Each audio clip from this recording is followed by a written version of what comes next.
to find the derivative of this given functions, we need to apply this formula, which is the sum rule of differentiation. So we have dx as f of x plus g of x is equals to the first derivative of x and added to the first derivative of g of x. Let's consider this example. F of x is equals to 1/4 t raised to 8 minus 1/2 t raised to the second power. So if we apply this method or this formula, we just simply find for the first derivative. And in order to find for the first derivative, ang gagawin lang natin is just to multiply this exponent to the base that's equals to 8 times 1 that's equals to 8. Then we just copy the denominator. Same dito, 2 times 1 that's equals to 2. And copy the denominator. Of course, we need to subtract 1 doon sa kanyang bawat exponent. Kaya meron tayo ditong minus 1. The same as that what we have dito. Kaya may minus 1. And therefore, we have to simplify for this and it will become 8 divided 4 that's equals to 2. 8 minus 1 that's equals to 7.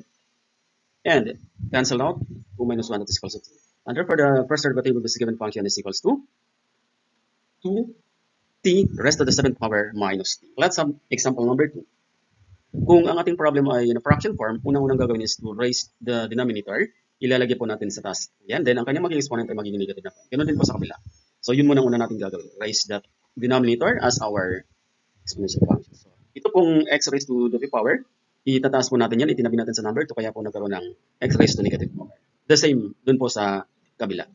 Then, pagkatapos, we will now apply the given rules. So, we just multiply 2 times 5 that's equals to 10. Then, if we subtract 1, 5 minus 1 that's equals to negative 6. Then, multiply this will become positive, negative and negative, this will become positive.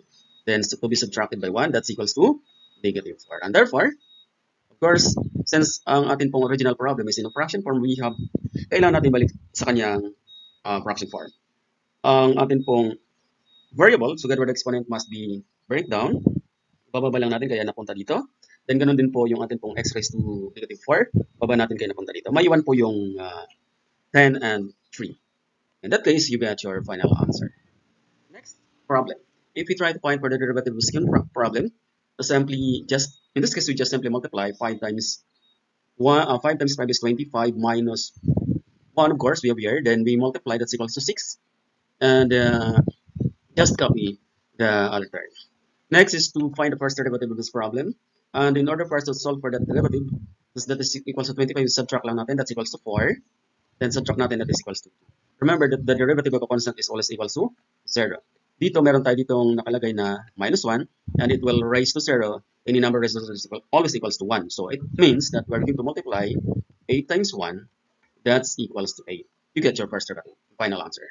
Next, for your part example, we are going to find for the derivative of f of x is equals to the cube root of x plus 1 over the cube root of x. So again, kailangan raise natin muna, gagawin muna natin yung exponential function.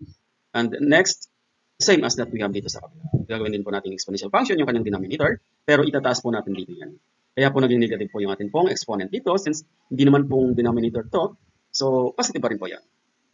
Next is to simplify. You just multiply the exponent dito sa base. Kaya ang mangyayari is 1/3 times 1, that's equals to 1/3. Subtract by 1, ang mangyayari po that's equals to 2 over 3.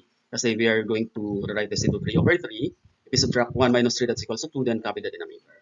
Same po ang gagawin dito sa kabila. This will become multiply, that's negative 1/3, that's equals to negative 1/3 times 1 is equals to 1/3. Then, if we subtract 1, remember that 1 can also be replaced as 3 over 3. Same sign, negative 1 minus 3, that's equals to 4. Then, kukopihin natin yung denominator. Right after na makuha po natin yung kanilang direct form, simplify if there is any. Since wala, ibababa lang natin yung kanyang variable as our denominator. Yung 3, mananatili po yun sa baba. Ibababa din po natin yung kanyang variable together with the exponent, tapos yung kanyang number 3, mananatili sa baba.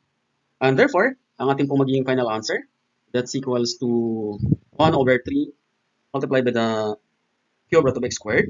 And same as that we have, tatandaan na yung ating pong squared ay numerator, ang ating denominator. The numerator and your denominator. Have a nice day.